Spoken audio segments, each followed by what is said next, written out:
Brad, welcome to finally coming on a podcast. We're on the way to Edinburgh Airport. How do you like the scenery here? It's amazing. So what's happening? What's new? What's cooking? Man, it's been so crazy. I know I've missed 2 times coming on because we've got construction going on in the house, and I'm running this channel, every day, and then my wife's working, and my daughter, and all this crazy stuff is going on. So it's been really busy, man. It's hard to like stay focused. I call construction guys call it getting pulled away from the job site. And I'll be doing something. And yesterday, when I should have gotten your email to remind me to do the podcast, my wife all of a sudden pulls me away. The construction guy has a question. And then all of a sudden the wife, I need you to go pick up food. I need you to go do this. I need you to go do that. And I just completely get pulled away from the computer and didn't come back and realize till like 9 o'clock that I missed it. Yeah, look at me, man, trying to record on the road. I know what it's like to be busy, just traveling between 3 countries, Ukraine, Scotland, and Austria. So it's pretty amazing. Yeah. So I was into the guitar a little bit. I've been playing about 4 or 5 years now, and I see myself gradually being able to, but in the middle of playing like a backing track, imagining what sound I want to put out of the instrument, and my fingers are almost getting there. So I'm wondering, what's the next stages of what can I look forward to in terms of my sort of mental ability with the guitar and musical? What's the next stage for me?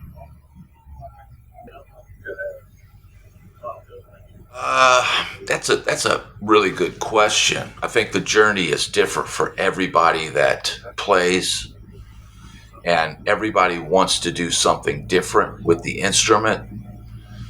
And I think it's a process that takes time.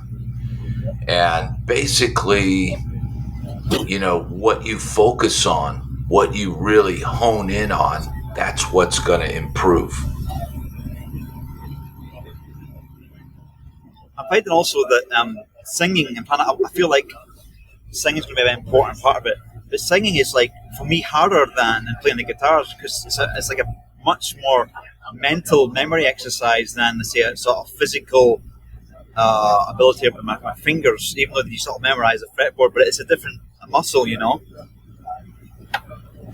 I think the human brain is something that it can't do 2 things at one time. So when you're playing guitar and singing, your brain is switching from the guitar to the brain, then listening to your voice and the brain, and it's doing it at super rapid, fast speed, so that you're constantly changing your focus from one to the other. You need to get your playing of the song down to where it's just muscle memory, automatic pilot, and then start adding your voice in. And that can help a little bit in having to do both of those things at the same time. Do you think the crowd prefers having a lead singer and a lead guitarist separate, or they don't mind if the person's combined into one? Obviously, there's guys that play and sing at the same time, and they're good at it. But I believe that the guitar can be a barrier between you and the audience, and it's not the same level of connection that a singer has when he's just open-armed and singing to a crowd. Sorry, Brad. We have a mobile network issue there.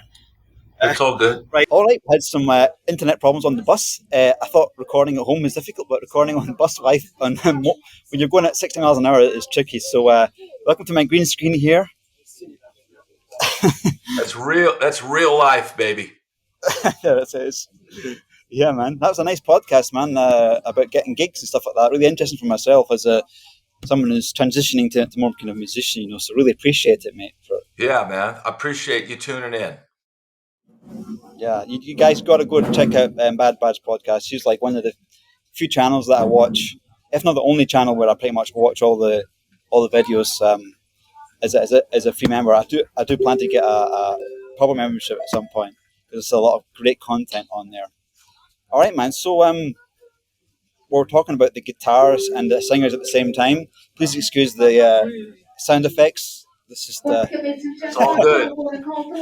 So, how does the guitar like hide you from the audience if you're good at the guitar and singing? Well, think of it this way: if you're performing, please proceed for immediate boarding and departure gate number 5. if Otherwise, you're your flight if is you're fully boarded and ready performing for on-time departure. and Let the final call gate and close.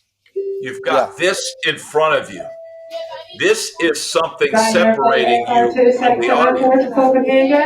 If you're a singer, and you're on stage, then you're able to do this.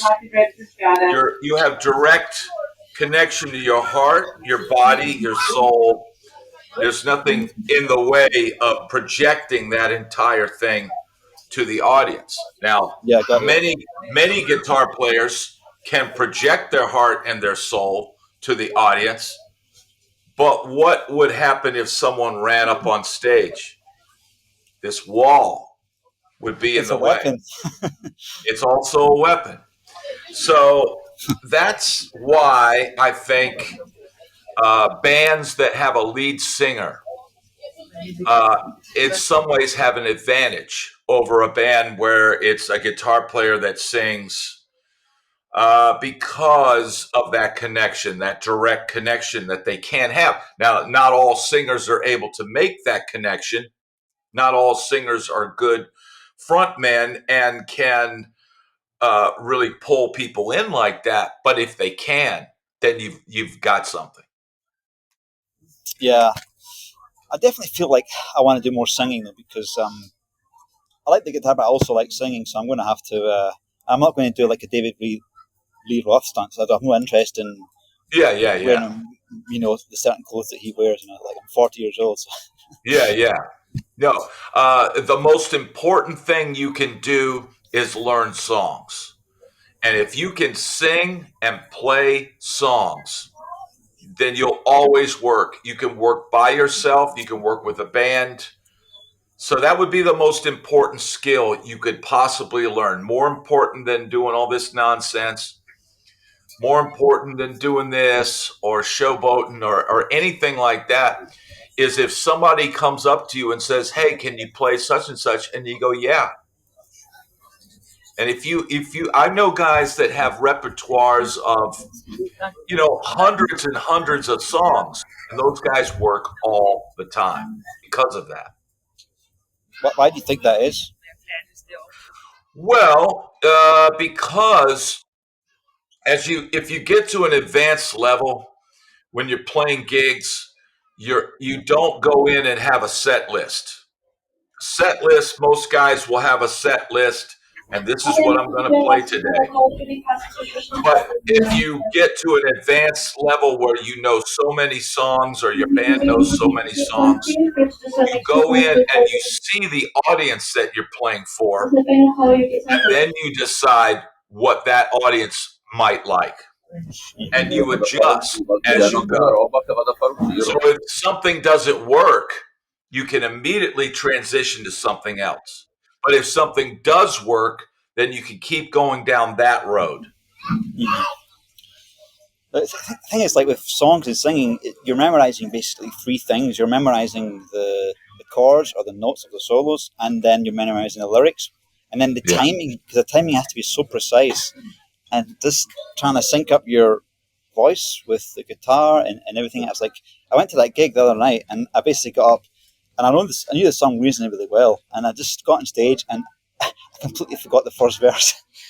And then I was just like trying to tell the band to stop playing because they were also kind of new as well, and they were kind of nervous. They weren't looking at me; they were looking at their instruments. I'm like, stop, restart it. Here's what you got to do in that situation. Every singer forgets words. I was always somebody that couldn't remember all three verses of a song. And if I had to, I would scat sing the verse, mumble through the words. As long as I have the melody, I'd maybe even if sing about something that's going on at the moment. And that way you keep going, because stopping and saying, "Hey, restarting," and all that, that's usually not an option at all.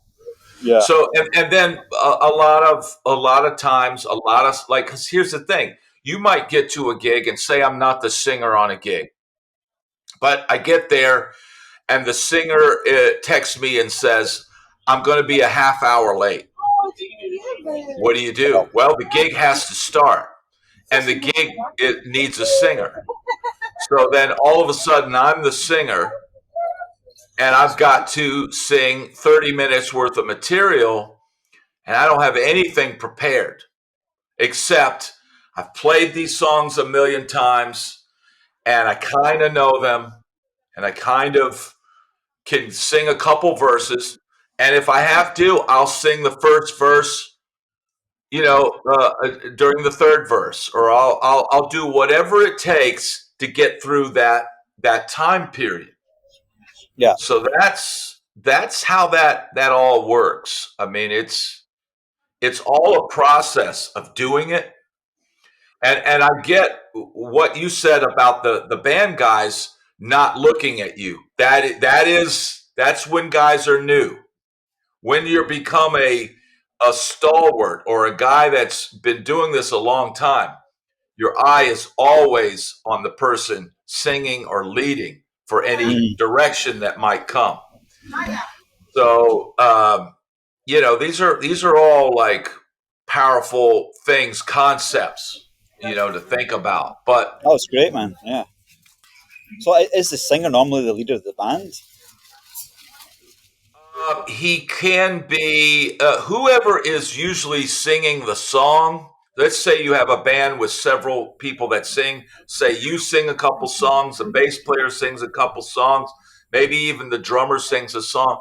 Usually the person that's singing is leading the song. And that's a problem where if you have a lot of times you'll have inexperienced singers that have never fronted a band, and they don't know how to communicate with the band, and they don't know how to give signals like, okay, first verse, or keep vamping, I'm not ready yet, and then they'll go, and then they'll go in with the first verse. Little things like that, not knowing when to come in. That's a huge thing. And not the other thing that singers will do is not know what key they sing the song in. That's a famous thing where a female singer will come up to a band and go, "I'm a singer. Can I sing with you guys?" Okay. Well, what song do you want to sing? "Oh, I want to sing this song." Okay. What key do you sing it in? And if they go, "I don't know," then it's like, well, how are we supposed to guess what your vocal range is? Most important thing is knowing what your vocal range is, knowing what your limitations are. And if somebody asks you what key do you sing the song in, you can give them the key. And these are all like, it's kind of 101 stuff, but a lot of people don't ever learn this. Yeah, I always try and sing it in the key of the original because that means the most to me. And I just try and force my voice to do it, even though I'm still developing my voice. Like there's Folsom Prison Blues. There's some, I like that song, but there's some low notes where I have to really go that low. But I think as you get older, it's easier to do the low notes. Yeah, that's low notes are they're hard, but they're easier than if you're trying to hit high notes that you'll never be able to reach.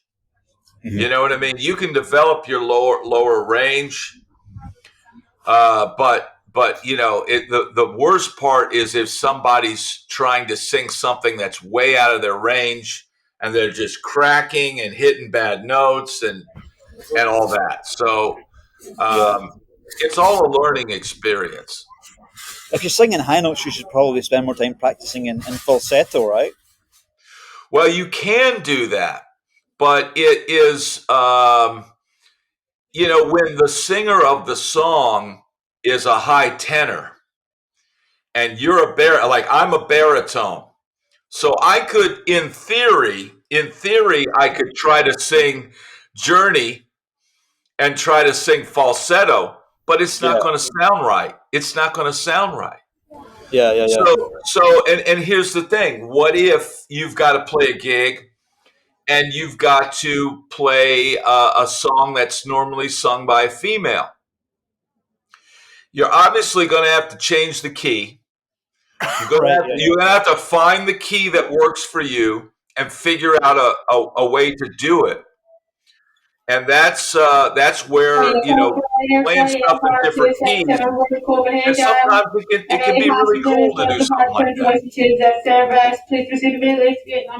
Would you take capo for those situations, or would you just like adjust in your head, like just play the chords and whatever non-capoed version it is, if the singer wants to change key? Well, that can be a problem if you're not good at changing key on the fly. There's an app that I recommend a lot called RIAA. RIAA has chord changes, and it has thousands of songs.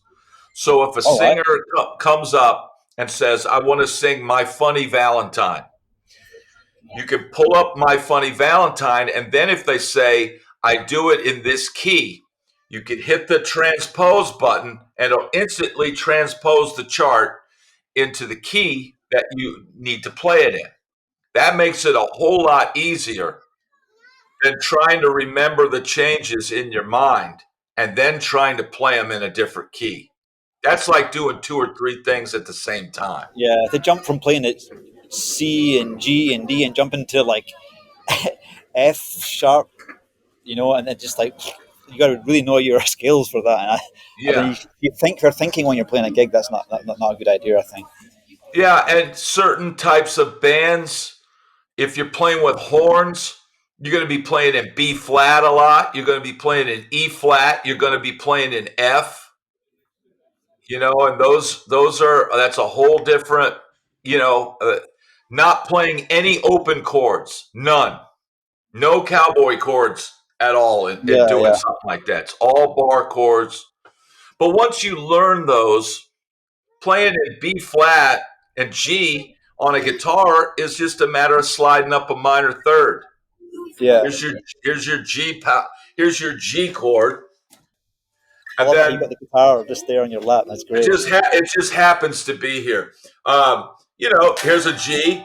Well, here's a B flat. I just slid my fingers up a minor third, and there's a B flat chord. So, in some ways, guitar is easier in that way. In that, if I learn something, I can then move it around and play in different keys. Now think about playing songs and think about them in the number system. That's the system that they use in Nashville.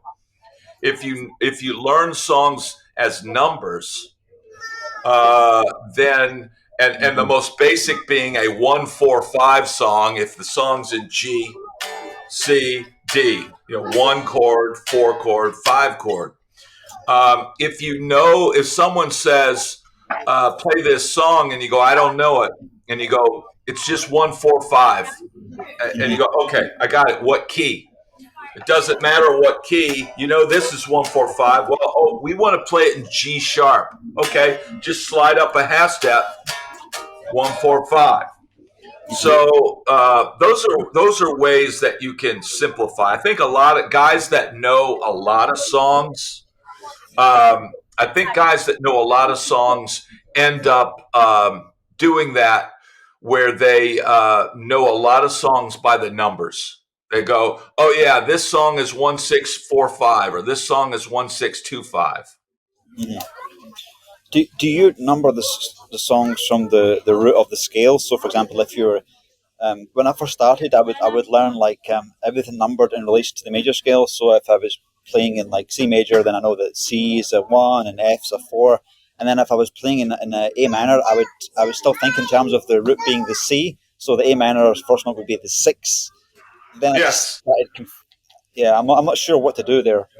That's it. Hey, let's pause real quick. Just pause because I got construction at the door. All right. So what you were saying is, yes, absolutely. Learn the chord changes as numbers of the major scale, and that is essentially the Nashville number system. And the more songs, it simplifies the progression by just going 1, 6, 4, 5, and then that can make it easier to learn and remember the song. Okay, so if you're, on you go. EasyJet Switzerland departure to Basel. So, like, if you're playing in A minor, is the first and the first chord is A minor? Is that 6 when you're on the sheet? That's how they would write it. 6, really? Wow. So they would. So you would see. Let's say the song is. They would write it as 6. They would write it as. Let's say it's A minor. That would be 6, and then the next chord is G. That would be 5. Mm-hmm. And then let's say the next chord is C. That would be 1.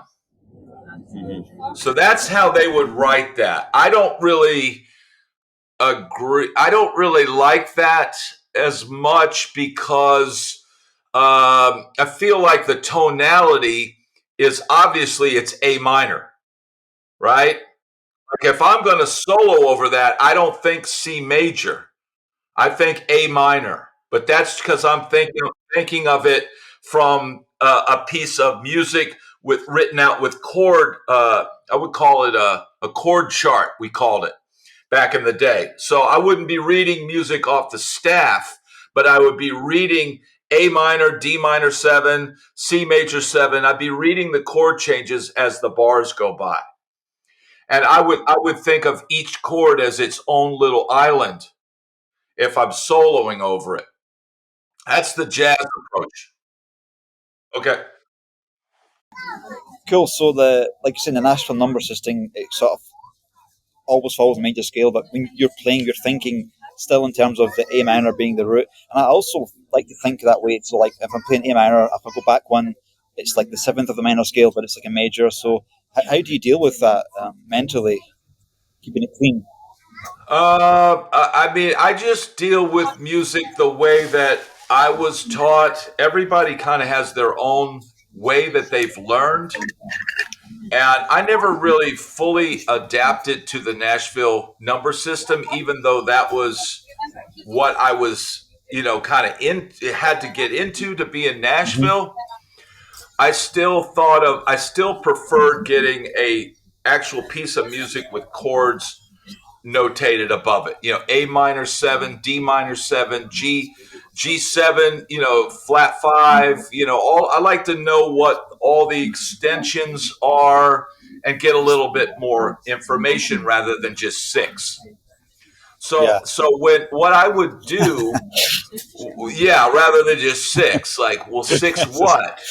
Is 6 what? I mean, and here's because I can, if I see, certain chord changes and it starts with an A minor, then I know, hey, this has got a minor vibe. There's certain notes that if you're playing a song in A minor and the 4 chord is D minor 7, well, that's going to be a natural minor style progression as opposed to if the 4 chord is D7. Mm-hmm.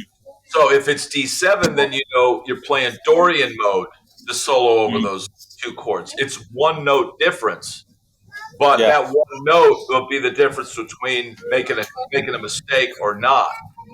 Yeah. And so, when you get just generic information, here's the thing. They'll hand you a sheet of paper with generic information, and you've got 20 seconds to go from the control room into the studio and come up with something, come up with a part. That's what makes Nashville hard. That's it's not that the music is so difficult or that it requires incredible technical ability. It's handed a generic menu: salt, butter, pasta, and tomatoes. Now go make now go make an incredible dish. You know, it's like okay, well, you just gave me like the most basic things. How can I spice this up? And then you have to listen to what everybody else is doing, you know, to come up with something. That's what makes it difficult, man. It's very easy to blank out when you've got 30 seconds to take a song that maybe is not very good and try to make it decent, at least, you know, in seconds. I really appreciate you taking the time to help someone like myself. I sort of trying to emulate a lot of what you're doing. So I started kind of a lot later in my career than you started, but so I'm trying to cram in as much guitar practice as I can, because I find it more interesting than just sitting at a screen all day, man. You know, than just for my mental health. You know, it's a creative outlet. The guitar will be something you'll work at the rest of your life. I don't know everything. I learned something last night, even stuff that I already might have learned decades before, but forgot. Oh yeah, I don't use that. Why don't I use that? I was working on whole tone scale last night. I don't really use it, but I thought it's so easy. Why don't I maybe play this sometime? I'll just put it in the back of my mind that maybe I'll use it, you know? So it's always a learning process. Life, you never master life, you know? The guy that has tons of money and a nice giant house and a sports car and stuff, he hasn't mastered life, because life is probably going to come up with a surprise for him that he's not going to be quite sure what to do. It's like musically, you never master it. You're always learning. Yeah, it's just the further you get into guitar, it's sort of knowledge that you have that you can't really explain to a non-guitarist. It's like being a mathematician, because like it's like a vertical tower of knowledge, not like flat where you can just jump in biology and learn something. It's like there's certain concepts in the guitar that I wait and understand until I've been playing another 2 years. So, sometimes you watch people talking to things and it's just like what are they talking about? Like you watch someone like Joe Satriani talk about all the modes and switching between modes and like, whoa. Yeah. Or Malstein, It seems overwhelming, but here's the deal. It all can be simplified. All the modes and all that stuff, if you just break it down to A minor Dorian is just G major scale. Well, everybody knows a G major scale, and just learn to play that. Just start thinking of it as a G major scale, but I'm gonna emphasize the A and the C, because those are, and then I'm going to emphasize the E, because that's the fifth of A minor, and the C is know where these chord shapes are. The A minor shape right there, and know those chord tones. Just simple stuff like that. So when you're playing your G major scale, that's the third of A minor. And it's just it doesn't really have to be difficult, And here's the thing. I only use probably 3 modes out of the major scale. 3 modes. Major scale, which is Ionian, and then Dorian. And then Dorian and natural minor are just one note apart, so I just know when to switch between those 2 notes. And then Mixolydian, which is like your dominant 7, like playing over bluesy kind of major blues type stuff. And those are the only 3 I use out of the major scale. I don't use Phrygian because I'm not in Spain. Yeah. Right? Like Yeah. if I was living in Spain, I'd probably be really good at Phrygian. Yeah. I'd be really good at it because I would have to be. Yeah. But in the States, I need to be good at Dorian because a lot of like Santana and kind of stuff like that, or funk or minor type tunes. It's a lot of Dorian stuff. I need to be good at the major scale because that's the friggin' major scale. That's the building block for everything. And I need to be good at Mixolydian because that's your bluesy kind of funky kind of stuff. And that pretty much covers everything that I'm going to do here. You know, I mean, you could get by with just those three things, mastering those three things, at least in the States. I don't know what it's like. You know, like I said, if I was in Spain, I'd have to get good at Phrygian. And even that, there's a whole bunch of lots of worldwide scales that are not even based on the other what you call our scale system, our standard modes. There's all sorts of Chinese and Indian and Arabic type scales out there, you know. Yeah, and you know, pentatonic scale. Well, pentatonic scale is almost like a Japanese scale, right? A lot of kodo and stuff like that is like pentatonics. So and there's workarounds for all of that stuff. If you're playing a jazz song and it's a 2-5-1 progression, which would be A minor to D7 altered to G major 7. Well, playing your minor scale up a minor third over that D altered scale is all of a sudden you're going to give you all your altered tones. So there's shortcuts for all of that stuff that you can use, and it doesn't end up being as hard as maybe it seems. So what advice would you give to me as this sort of my level 4 or 5 years experience to keep getting better and not getting stale? How is your chord knowledge?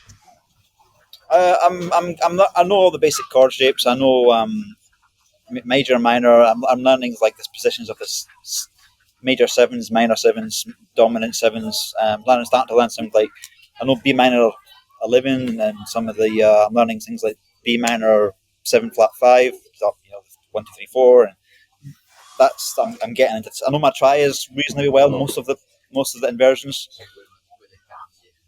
That's good. And learn a few altered chords. Your G7, sharp 5, flat 9, that kind of stuff. And get that app like iReal, or get the fake book. It's called the Real Book. Are you familiar with that? Yeah. Okay. In Scotland, I'm going to Austria. I should have brought with me. Open that book up each day and play through the chord changes. Just pick a random song and try to play as if the band leader said, "I want you to play Girl if we're going to play Girl from Ipanema," and boom. Yeah. And play those songs, because that's what you would have to do in a corporate band or a wedding band. Is they're just going to call the song.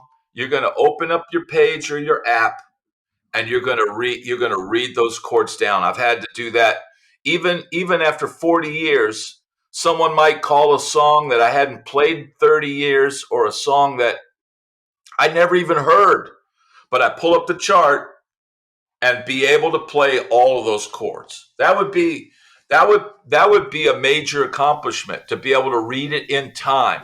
It's not reading single notes, because I'm not good at that, but I am good at reading a chord, a real book page, and playing it down just straight across. And if there is a chord that stumps you, then work on that chord.